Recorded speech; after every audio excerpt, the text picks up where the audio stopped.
Zulfi knowledge land में खुश आमदीद। तारिक बिन ज़ियाद। मार्टिन का चेहरा बाप की आंखों से ज्यादा सुर्ख हो गया। उसने कड़क कर कहा, बस खामोश। यहूदा जरा के जरा खामोश रहा। फिर उसने बफरे हुए लहजे में कहा, चोरी और सीना जोरी। मार्टिन बोली, आप मेरे बाप हैं। अगर किसी और ने ये अल्फाज कहे होते तो मैं उसका मुंह तोड़ देती।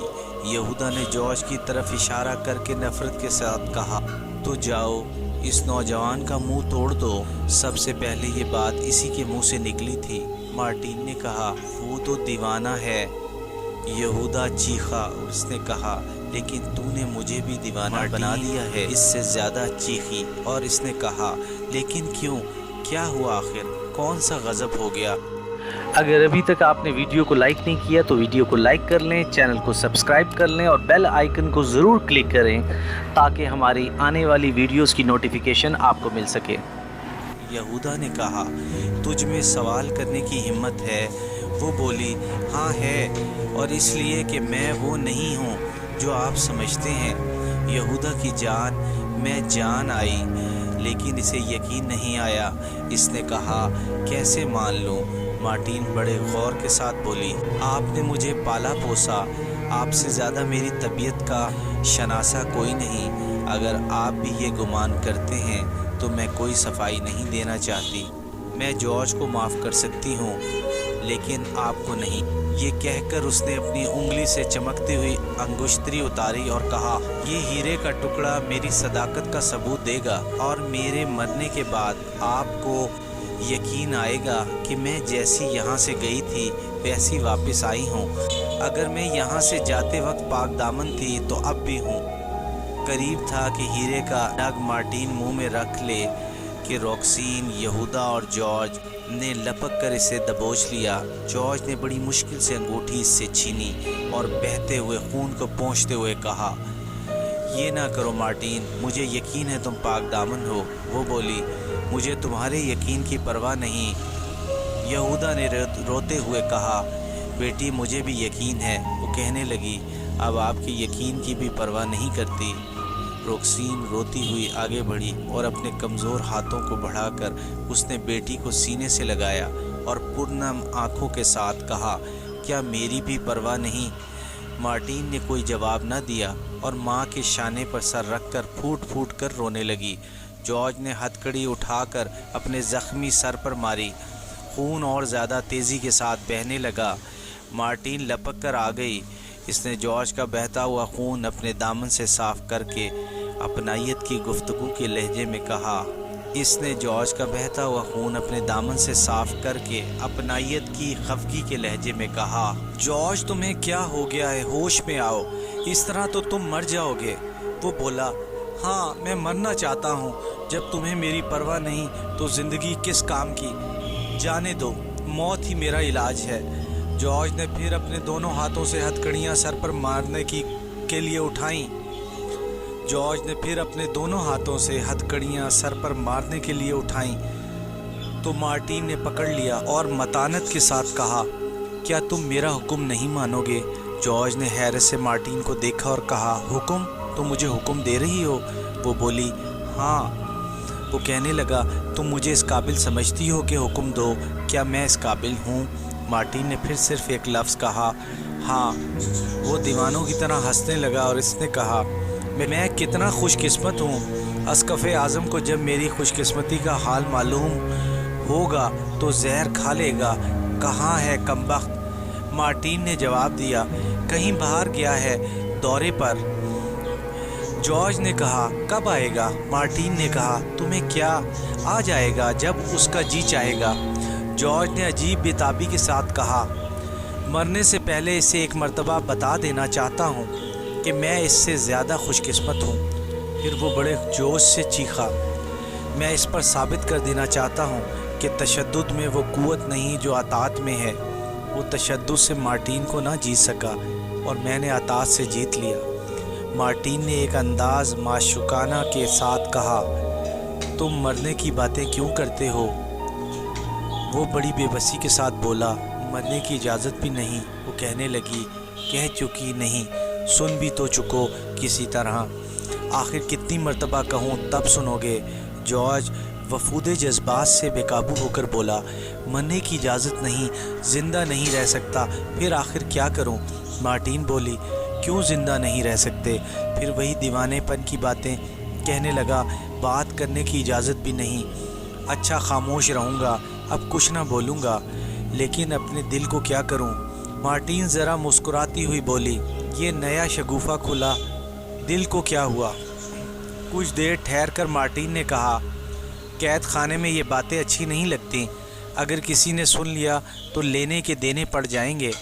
जॉर्ज ने बड़े वलवला के साथ कहा, हाँ ये कैद खाना बड़ी बुरी जगह है, यहाँ सारी ज़िंदगी बसर कर सकता हूँ, लेकिन तुम्हें इस तकलीफ़ में एक लम्हा भी नहीं देख सकता। इस कैद खाने को तोड़ दूँगा। मेरे ज़ख्मी सर में अभी इतनी ताकत है कि टक्कर मार मार कर ये मजबूत दीवारें गिरा दे, लेकिन मार्टिन तुम फिर भी बच ना सकोगी। यहाँ से निकलते ही ये लोग तुम्हें पकड़ लेंगे। मार्टिन वहीं ज़मीन पर बैठ गई। इसने हाथ पकड़कर जॉर्ज को भी बिठा लिया और कहने लगी, इस कैद खाने को मैं तोड़ सकती हूँ। वो हैरत से बोला, तुम नहीं, तुम बहुत कमज़ोर और नाजुक हो, ये काम मैं करूँगा। और फिर वो उठने लगा। मार्टिन ने उसे रोका, फिर बिठा लिया और कहा, यह कैद खाना कुव्वत से नहीं हिकमत से टूटेगा। वो बोला, तो तोड़ डालो और जिस कदर जल्द भाग सकती हो भाग जाओ। वो मुस्कुराई और उसने कहा, वाह तुम मुझे इतना खुदगर्ज समझते हो। जॉर्ज ने बेताबी के साथ कहा, फिर क्या इरादा है। मार्टिन कहने लगी, अकेली नहीं जाऊंगी, हम सब जाएंगे, तुम भी मेरे साथ होगे।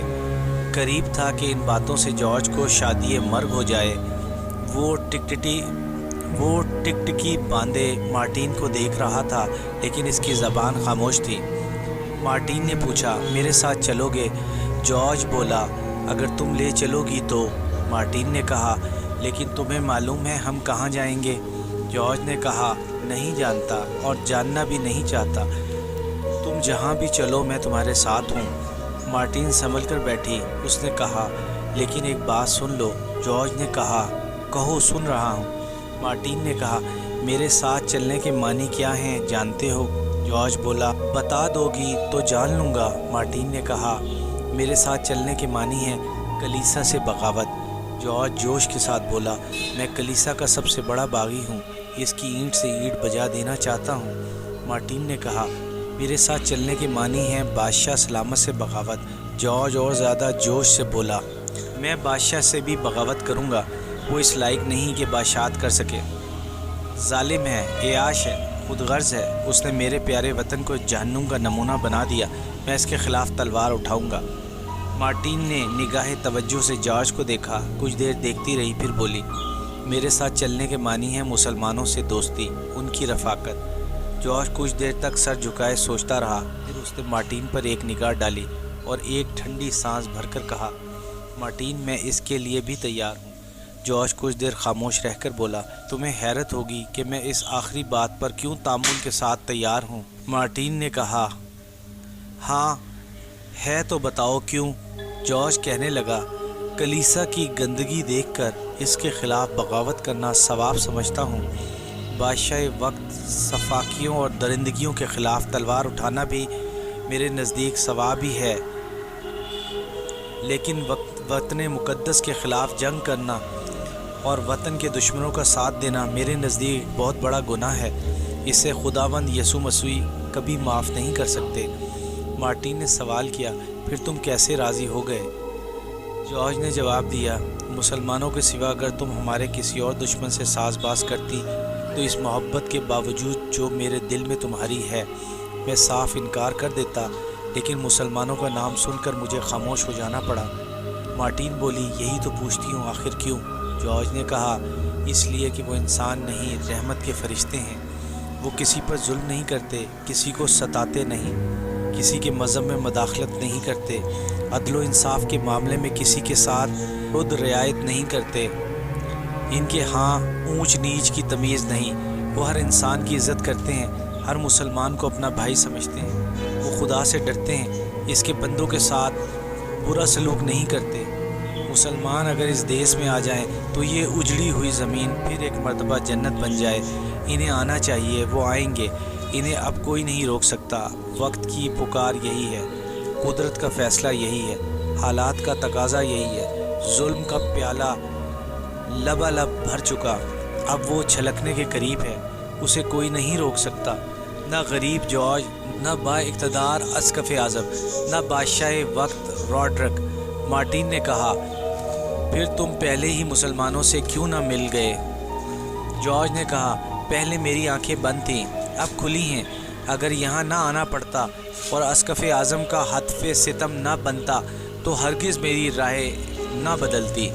مارٹین نے کہا، تو تم پھر تیار ہو؟ وہ بولا، بالکل دل و جان سے۔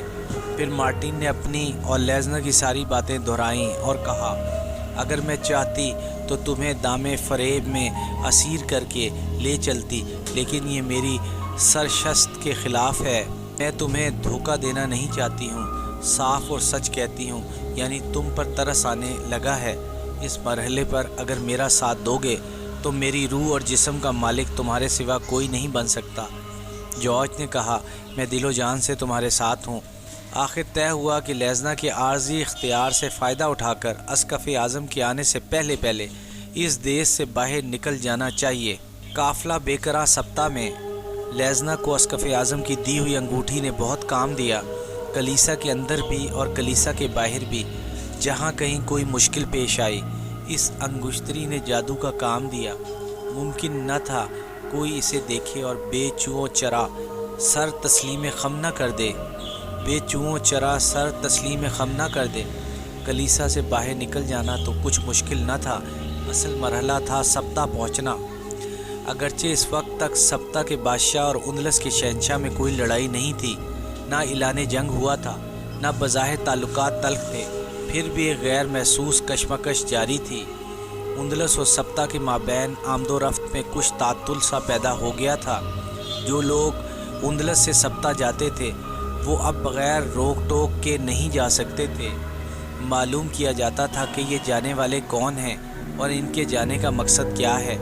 لیزنا نے اپنے ساتھ مارٹین اور جارج، روکسین اور یہودا سب کو کلیسائی لباس میں ملبوس کر لیا تھا، لہٰذا شک و شبے کا امکان ختم ہو گیا۔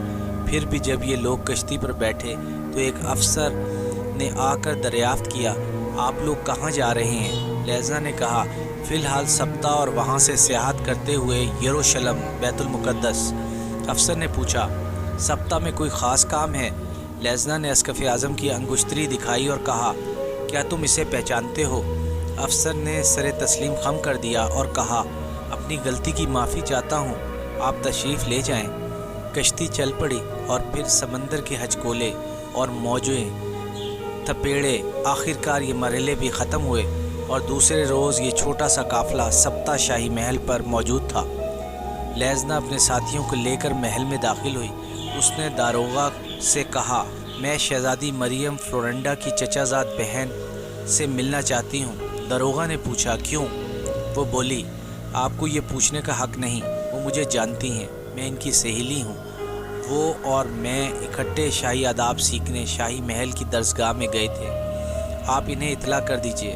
داروغہ نے انکار میں سر ہلایا اور کہنے لگا، معافی چاہتا ہوں، آپ کے ارشاد کی تعمیل نہیں کر سکوں گا۔ لیزنا نے پوچھا، آخر اس کی وجہ؟ داروغہ نے جواب دیا، ان کے سارے گھرانے والے بڑے پریشان ہیں۔ معلوم ہوا ہے کہ شہزادی مریم کی کزن شہزادی فلورنڈا تلیتلا میں بیمار ہیں، اس لیے شہزادی مریم کا مزاج ناساز ہے، وہ کسی سے نہیں ملتی۔ ایپیسوڈ 52 اختتام پذیر ہوئی۔